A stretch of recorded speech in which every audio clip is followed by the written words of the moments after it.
NHL 25 Franchise Mode jatkuu. Tässä jaksossa käydään läpi koko 2026 kesää ja katsotaan millaisella jengillä päästään aloittamaan kolmoskausi. Viime jaksossa me hävittiin 4 pelissä Colorado Avalanchelle Stanley Cupin finaaleissa. Jaksoja kesken vuoden 2026 NHL Draftiin, missä NHL:n seuraava supertähti Gavin McKenna on menossa ykkösvarauksena, mutta GM Ekillä on tähän vielä sanottavaa. Hetkinen.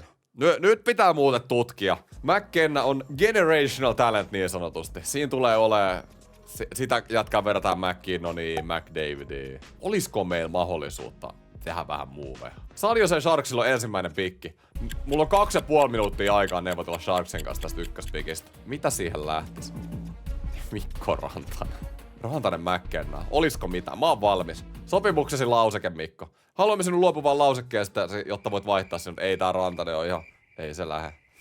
No, ei se mitään. Ihan oman sopparinhan mä oon keittänyt tässä. Että. Lane Hutson oli pettymys pudotuspeleissä. Me saatiin se kyllä hyvällä sopparilla. 6,7 vuotta, 6 vuotta sainattua. Mutta onko tässä äijäs tulevaisuutta? Tää on paha. Ei meillä kyllä kauheasti ole annettavaa. Meillä on paljon varauksia tällekin vuodelle. Mutta ensimmäisen kierroksen varausvuoro 2026. Okei, mä voin antaa mun ykkösen. Mulla on 1,5 minuuttia aikaa. Glockistikin. Lane Hutson. Kiinnostaisiko San Joseeta? En tiedä. Se on ihan mahtava assetti. Huikea pakki. Playoffeissa ei kyllä suorita, mutta mahtava diilikin. Ja sitten jonkun paki antaisitte mulle takaisin. Sam Dickinson olisi iso kokoinen, pystyy pelaamaan VP:tä ja OP:tä, eliittipotentiaali. Pelannut yli piste per peli AHL:ssä viime kauden. 80 overall 20-vuotias. Hei, vaihtoarvottu aika tasa. Hutson ja mun ykkönen, McKenna ja Dickinson. Ei mene läpi, okei. Okay. Mä testaan San Jose, mä testaan. Mä haluun sen McKennan tänne joukkueeseen. Tää huonontaa mun alakertaa kyllä, mutta mä nyt saan sen kyllä fiksattua jatkossakin. Mä sanoisin, että saatte vielä 2, ei tarvitse kyllä riittää mihinkään. Joo, ei. Siis, näittekö kuinka suolan oli tuossa Joseen vastaus? Joo, ja näin. Ei oo mitään asiaa saada tätä McKennaa. Mä saan jo sen, mä palaan tähän vielä. En saanut McKennaa. Drafti oli ekojen varausten jälkeen huonompi tasoinen kuin viime vuonna. Vain 8 eliittipotentiaalin pelaajaa ensimmäisellä kierroksella. Ja meillä oli ensimmäisen kierroksen viimeinen varaus. Me tarvitaan kyllä puolustajia. Meidän kykyjen etsijät on tehnyt aika laiskaa duunia kesällä. Täytyy nyt laittaa kyllä GM:nkin piikki, että mä en ole ehkä laittanut näitä hommia niin hyvin kuin mä olisin voinut. Kaikki parhaat saatavilla olevat pelaajat on kyllä hyökkääjiä. Tois yksi varma top 9 hyökkääjä, mutta en mä nyt ekalla kierroksella rupea draftaa varmaa top 9 hyökkääjää. Rusiska olisi varma top 6 hyökkääjä, se voisi olla ihan ok. Mä itse asiassa otan varman top 6 hyökkääjä. Se on hyvä saada tuolla potentiaalilla kuitenkin ykköskierroksen lopulla. Tarkkalauko ja Rusiska 65 kokonaisuus top 9 hyökkääjä. Toi on ihan hyvä. Muussa draftissa ei olekaan paljon sisältöä. Mullahan oli paljon varausvuoroja tämän vuoden draftiin. Varasin jopa 15 pelaajaa ja sain joukkueeseen paljon top 9 hyökkääjiä, potentiaaleja ja top 6 pakin potentiaalipelaajia. Mutta ei kuitenkaan mitään sen kummempaa. Minkä nimisiä jätkiä me ollaan otettu? Asham Mogilny, Grigorenko, Nielikäinen. On legendaarisia nimiä, nättinen. Hyvältä näyttää. Sitten meidän sopimustilanne. Mikko Rantanen on ottanut 1 overallilla miinusta, mutta kausi oli ihan katastrofi, niin ei Rantanen yhtään ihmettele. Ja soppari on vielä 7 vuotta jäljellä, vai 6 vuotta jäljellä. 15,5 milliä. No move lauseke. Vaikka kuinka suomilaiset päässä, niin tää oli kyllä noitten playoffien jälkeen. Miettii mitä me ollaan tässä 5,5 millä saatu. 15,5. Niin. Vai onks mä liian kriittinen? Rantanen kuitenkin pari hyvää peliä finaaleissa. Mut mietittiin mitä Nathan McKinnon teki finaaleissa, niin pahditaan Rantaselta kyllä parempaa. Caulfield Suzuki edelleen hyvillä soppareilla kiinnitetty pitkään. Jengin sydän on tässä. Hutson. Siellä saunan lauteilla, niin saatiin aika hyvää diiliä Hudsoni kyllä. Tästä alkaa Hudsonillakin 6 vuoden sopimus, 6,75 milliä per vuosi. Ihan jäätävän hyvä diili. Hudson pelasi hyvän kauden, mutta playoffit pitää toivoa, että ensi kaudella sekin paranis. Sitten Montour ykköspakki, sekin on kiinnitetty 5 vuotta. 88 overall. Vaihdettiin Eklundin tähän. Yksi meidän parhaista prospekteista ennen viime kauden alkuun. Eli tämmönen tilanne. Meillä on oikeesti todella hienosti nämä ihan joukkojen tärkeimmät pelaajat kiinnitetty hyviin soppareihin Rantasta lukuun ottamatta. Mutta meillä on 24 miljoonaa nyt palkkakattoon. Ja sopparin tarvis Dorofejev, Laine, Duck, Heineman, Evans, Manta Benberg, Dadynov, Roy. Eli täällä on paljon uusiksi laitettavaa tällä hetkellä. Kato, jännä nähdä. Michael Misa tarvii varmaan yhden kauden vielä farmissa ja sit se olisi valmis NHL-rosteriin. 76 overall. Katsotaan kesän jälkeen, olisiko Misasta jopa kolmoskentän rooliin. Mä vähän haluaisin antaa Misalle nyt NHL-paikan ja katsoa, miten se suorittaisi. Mutta se tarvii hyvän kesän kyllä. Näitten pelaajien kanssa mä tein jatkoa. Kirby Dach, 4,3 miljoonaa, 1 vuosi. Dadunov, 1 miljoona, 1 vuosi. Ja totta kai tärkeimmät, eli Dorofejev ja Patrik Laine. No, katsokaa itse. Dorofejev pyytää 6,4 milliä 3 vuotta. Ei paha, mutta siirroistavan lausekkeen. Okei, aloitetaan Dorofejevin kanssa tästä, että ei lauseketta 6 milliä 3 vuotta. Toi on niinku, tää on semmonen, mihin mä Dorofejev suostuisin ihan saman tien. Mut ei Dorofejevin alkuperäinenkaan myynti nyt niinku huono ollut, mutta pakko yrittää saada pientä diskanttia tosta äijästä. Dorofejev palaa tänä iltana asiaan. Sitten on mielenkiintoinen Patrik Laine. Oli 85 overalli parhaimmillaan kauden aikana, pyysi yli 6 milliä. Nyt on kokonaisuus pudonnut takaisin 85, 28-vuotias. Laittaa Stanley Cupin ratkaisevassa pelissä kiekon omiin. Kyllä Patella on vielä annettavaa, mutta halutaanko me sainata Pate pitkään diiliin?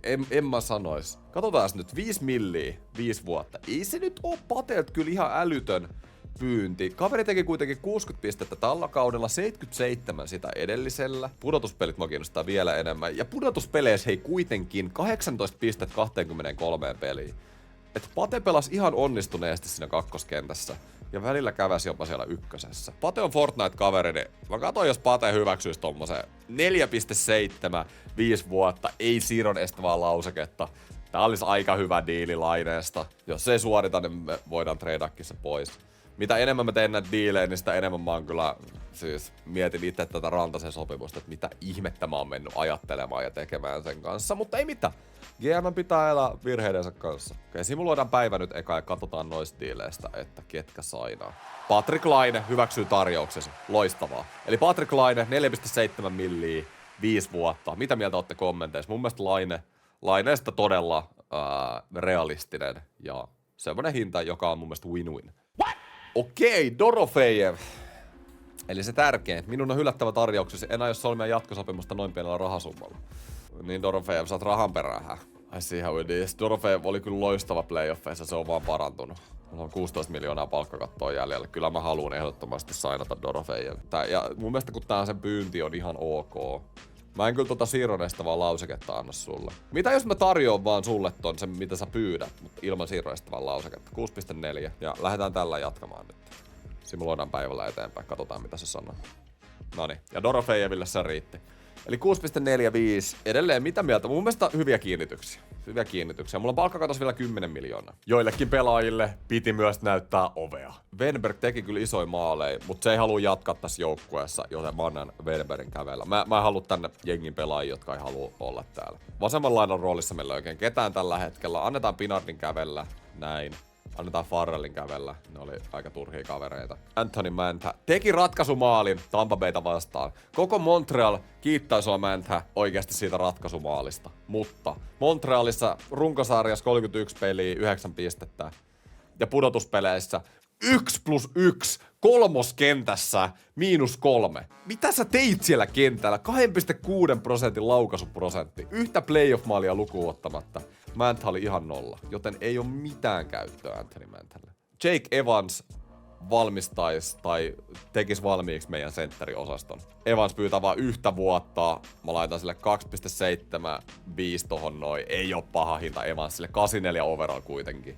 Todella hyvä diili mun mielestä. Heineman tarvisi sopparin, mutta se teki 2-3 kentän roolissa 42 pistettä playoffeissa. Ja playoffeissa 11 pistettä. Ei. Mä luulen, että Heinemannin 24-vuotias. Se voi kyllä parantua vielä. Se ei paljon nimittäin pyydä. 2 vuotta 2,4. Ei, kaveri ei pyydä kyllä käytännössä mitään. Kyllä se Heineman olisi kolmoskentän rooli ihan hyvä hyökkäjä. 2,3 miljoonaa tarjotaan sille. Ja me lähdetään tähän kauteen täsmälleen samalla puolustuksella, mitä viime kauteen. Mutta Hudsonin pitäisi parantua, Google vielä kehittyy ja Reinbacher kehittyy. Eli sama pakisto kuin viime vuonna, mutta ensi kaudella sitten pitäisi olla vähän kehitystä monella pelaajalla. Otetaan Wallstedille vähän apuja nyt. Mä annan Primon kävellä. Mä haluan jonkun paremman kakkosveskarin. Eli jos playoff-veskaan ei Wallsted suorita, niin mulla olisi mahdollisuuksia laittaa toinen veskari aski. Mutta mennään päivällä eteenpäin. Evans hylkää. Minun on hylättävä tarjouksesi. Urani tässä vaiheessa haluan olla joukkueessa, joka kilpailee Stanley Cupista usein. Mitä helvettiä, Evans? Me oltiin just finaaleissa. Siis, herra jumala. Ei Heineman, ei rahasummilla. Okei, hei. Me ei tarvita nää itsekkäät pelaajia tänne. Vapautetaan Heineman. Ole hyvä. Bye bye. 24-vuotias top 6 potentiaali. Ihan sama. Ehkä se olisi pitänyt saina ja treida. En mä tiedä. Mulla nyt menee. Ja Evansiin varsinkin. Toi oli semmonen että mä en anna tätä Evans anteeksi. Ei mitään käyttöä. Vapautetaan. Ja näin. Mulla on free agencyin 10 miljoonaa palkkakatossa. Hetkinen! Mä menin kattoo vapaita coacheja. Täällä on John Cooper ja Paul Maurice. Stanley Cup voittajia. Meillä on kyllä Martin St. Louis. Mutta Martin, mä pitän silmällä tätä valmentajatilannetta. Martin kuitenkin meni nyt meidän kanssa Stanley Cup-finaaleihin. Pakko sille antaa niinku lisää chanssia. Mä näytän tätä nyt erikseen videolla, mutta multa puuttuu koko AHL-henkilöstö, joten mä palkkaan ne nyt tässä näin, off-camera. Mä yritän palkkaa myös Patrick Royta, Montreal legendaa, meidän maalivahtivalmentajaksi. Katsotaan jos Roy haluu tulla joukkueeseen. Mä solmin sopimuksia monen kykyjen etsijän kanssa, jos rupee sieltä sit tulemaan mulle tarkempaa infoa noista draftattavista pelaajista. Ja sit mennäänkin vapaiden pelaajien markkinoille. Nää hinnat, mitä nämä pelaajat pyytää, on ihan järkyttäviä. Kyle Connor pyytää 16 millin sopimusta. Vielä enemmän kuin Mikko Rantanen, mutta tohon me ei kosketa pitkällä tikullakaan. John Carson. Kuka muistaa sen toisen ulottuvuuden Toronton GM-nä? Me sainattiin samassa tilanteessa John Carson. John Carson on 80 overall, siis ei tää voi olla todellista oikeasti. Mä en oo tekemästä samaa virhettä. Liian vanha tohon hintaan, vaikka se olisikin vain 1 vuoden sopimus. Ansei Kopitar, Stanley Cup-voittaja, olisi aivan täydellinen kakkoskenttäsentteri. Aivan täydellinen meille. Kyllä mä yritän. Ansei Kopitar. Kiinnostus organisaatiosta on erittäin matala, mutta tämmönen Stanley Cup-voittaja olisi uskomatonta saada jengiä. 1 vuosi, se haluaa siirroestävän lausekkeen. Siis 1 vuoden takia, niin mä hyväksyn ihan täysin siirroestävän lausekkeen. Mutta kaveri on kanssa 38-vuotias. Haluuks mä tehdä sitä samaa virhettä, että mitä jos Kopitar yhtäkkiä putoaa kuin kivi tossa overallissa? Mä haluan jutella nyt Kopitarin kanssa. Et mikä tässä nyt on niinku homman nimi? Rehellisesti sanottuna en ole varma joukkueeseeni liittymisestä. Voin kuitenkin kuunnella, mitä sillä on tarjottavaa. Minkä takia? Charmi. Olemme erittäin kiinnostuneita saamaan siltä liittymään joukkueeseemme ja uskomme, että voi tulla tärkeä pelaaja meille. Onks mä tehnyt jotain? Onks tää median dissaus, mitä mua vastaan on ollut tässä viime aikoina? Onks Kopitar nähnyt tän ja se on silleen, että mä en ainakaan tonne GM-ekin Montreali ole tulossa? Tuo on mukava kuulla ja toivottavasti se näkyy tarjouksesta.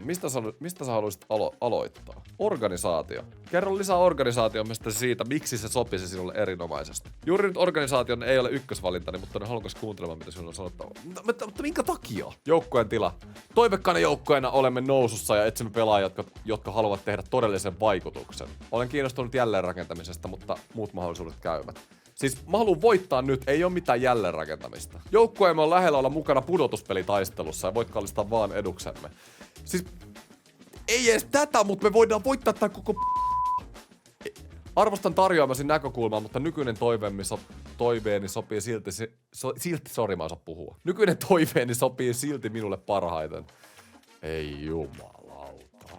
No mitäs markkina? Kiinnostaako iso markkina? Sä oot Losissa pelannut pitkään. Pidä enemmän pienemmistä markkina-alueista, joten tämä voi olla minulle merkittävä ongelma. Sä oot Kopitar pelannut Losissa. Oi! Pakko sanoa, että näkökulmasi on ollut valaiseva ja saanut minut miettimään uudelleen toivettani tässä. Olen avoin sille. Loistavaa! Mitä mä sanoin sille? Kuten varmastikin tiedät, että pelaamisen jännitys suurella markkina-alueella, jollainen myös Montreal on vertaansa vaille. Juuri näin. Missä muualla Journal de Montreal uutisoi jokaisesta GM-ratkaisusta? Näin potentiaalia tässä organisaatiossa. Yhtäkkiä Kopitarin mieli vaan muuttui. 1 vuoden sopimus. Kopitar win-win. 1 vuosi. On hienoa, että olemme samaa mieltä 1 vuoden sopimuksesta. Se toimii minulle hyvin. Palkan lähtötasoksi ajattelisin 7,7. 1 vuosi 7,7. Se on just näin. Me laitetaan tää pakettiin saman tien. Jes, Kopitar, 1 vuosi, 7,7. Ja yhtäkkiä Kopitar on kiinnostunut meistä. Onks meidän neuvottelutaidot näin hullui? Mitä, Patrick Roy? Minusta tarjoamasi roolia nyt taitojeni mukainen. Et sä haluu veskakoutseksi tälle? Kopitar, ei. Taas kykyjä etsiä. Missä Kopitar on? Ei! Sä menit Coloradoon! Oh! Se meni Coloradoon. Ei jumalauta, mikä katastrofi. Joukko, joka voittivat finaaleissa. Ei meillä oo ei. Mistä mä löydän kakkosentteri? Connor McMichael. Washingtonissa just noussut 58 pistettä viime kaudella. Oisko siinä meidän kakkosentteri? Aika samaa tasoa kuin Kirby Duck, mut miksi kukaan Michaelkaan ei halua tulla tänne? Mulla rupeaa mennä kiinnostus tähän, että no Connor sentään. That's great to hear. I'm looking forward to discussing the details. Mä puhun sulle suomea ja sä rupeat puhua mulle englantia. Joo, ja jotain kirjaimia nyt tulee. Onko sulla kaikki ihan hyvin? Ei, ihan sama. Kunhan sä teet dealin tänne, niin kaikki on hyvin. En edelleenkään oikein tiedä organisaatiosta, mutta sopimus, joka on 4, toimii minulle. Mä en Connor nyt halua 4 vuoden sopimus. Me voidaan tehdä 2 vuoden sopimus. 2 vuoden sopimus ei ollut ykkösvalintani, mutta suostun kyllä keskustelemaan siitä. Palkka-odotukseni on 4,9 milliä per kausi. Se on ihan hyvä. Connor McMichael. Jos sä teet mulle saman kuin Ansei Kopitar. Ei jumalauta, tai RFA tai äijä. Noniin, no en mä sit. Sori Michael, unohdetaan nää keskustelut täysin. Meillä on farssi päällä tällä hetkellä. Otetaan täältä 4. sentteri Stenlund, voittanut Stanley Cupin Floridassa. Salut 2 vuotta 1,4. Mut kyllä me tarvitaan tämmösiä kokeneita äijiä tänne oikeesti. Pakko näitäkin hommat. Ja Stenlund hyväksyy saman tien. Mulla olisi vieläkin palkkakattoa se 9 milliä. Se toinen maalivahtihan me kyllä tarvittiin. Kuka olisi se? No Samsonov ei ole ainakaan tulossa. Charlie Lindgren voisi olla. Kaveri ottaa oikealta hanskalta kiinni. Olisi semmonen yllättävä kakkosmolari, jos tulee semmonen tilanne, että vaikka playoffeissa ei suorittaisi toi Wallstead, niin olisi hyvä, että olisi tämmönen vakuuttava kakkosveska. 2 vuotta 2 milliä, Charlie Lindgren. Toi on ihan hyvä deal. Hyväksyn tarjouksesi. Noniin. Eli meillä on kans parempi kakkosveska nyt. Hetkinen. Nyt hommat seis. San Jose, mä menin kattoo McKennaa. Täällä on McKenna, Celebrini, William Eklund ja Will Smith senttereinä. Teillä on 3 eliittipotentiaalisentteriä. 2 on 90 overall, Celebrini 87 ja McKenna on kauden jälkeen joku 95. Teillä on näitä ihan liikaa ja mulla on sentteripula. Mitä jos neuvoteltais? Celebrini, aika paljon vaihtoarvoa kyllä. Eklundilla on ihan jäätävä soppari, en mä ihan tämmöstäkään halua. Mutta, oh my god. Celebrini olisi vielä vuosi jäljellä tulokasdiiliä, sen jälkeen se pitäisi kyllä solmia. Toisella kaudella teki 79 pistettä. Voisiko meillä olla mahdollista saada Celebrini tai Eklundi tai joku näistä San Joseen nuorista senttereistä? Ne haluis sen Leinhut, ne haluis Misankin takaisin. Eli me voitais periaatteessa nopeuttaa tätä Misa-prosessia sillä, että me vaihdettaisiin kaveri Celebriniin. Mut Misa on kyllä meidän äijä. Me ollaan draftattu Misaa. Misas on niinku... Voidaanko me myydä meidän sielu tolleen? Ei me kyllä voida. Hudsonilla on mahtava soppari, mutta... vähän se viime kausi nyt painaa mulla vaakakupissa. Täällä oli San Josella 2 siis eliittipotentiaalin puolustajaakin. Mä voisin tämmösenkin hakea takaisin. Dickinson tai Muir. Dickinson 3 vuotta jäljellä sopparia. Se on nyt jo top 6 rooli. 193 sentti. On pitkäkin, jumalauta. Dickinsoni tohon noin. Dickinson, Celebrini. Lane Hudson. Anna nyt kun mä kokkaan tässä. Dickinsonilla on vielä monta vuotta jäljellä tuota tulokasdiiliä.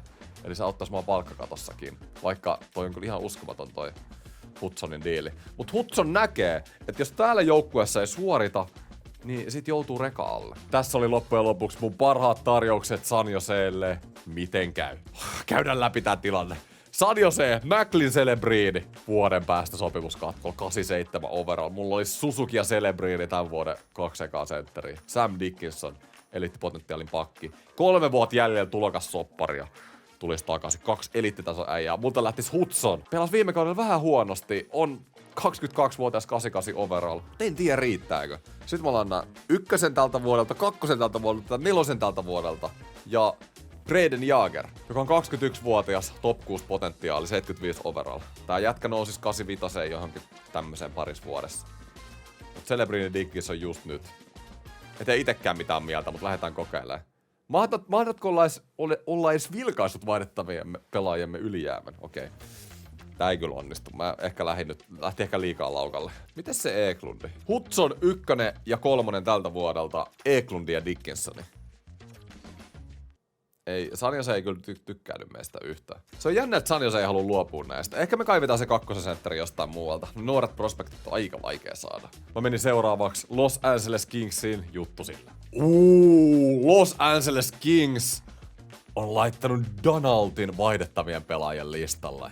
Huhhuh. Donald takas kotiin. Montrealissahan Donald tuli läpi. Paino silloin sopparin Kingsiin. Ja nyt Kings olisi valmiina luopumaan Donaldista. 88 overall kakkoskentän sentteri. Enemmän semmonen puolustava äijä, mutta varsinkin playoffeihin tärkeä. Ei tee niin paljon pisteet, 50 pistettä, mutta on kahden suunnan äijä. Meillä on niitä hyökkääviä pelaajia ihan tarpeeksi. Diili on vielä vuosi jäljellä, 5,5 milliä. Ihan täydellinen. Okei, boys, okei. Edelleen, Lane Hutson. Tää on meidän ykkösasetti, mikä mulla antaa. Ja mä nyt kerron vielä viimeisen kerran, miksi mä haluan treidaa tän. Kattokaa näitä pudotuspelitilastoja. Stanley Cup-finaalijoukkueessa -13. Me jouduttiin penkittää Hutson Stanley Cup-finaaleissa. 175 senttiä. Ehkä toi koko ei vaan riitä pakin paikalta NHL:n pudotuspeleihin. 50 pistettä. On vähän mun mielestä yliarvostettu pelaaja. Ja kakkoskierroksen varaus lähtisi. Philip Donaldi.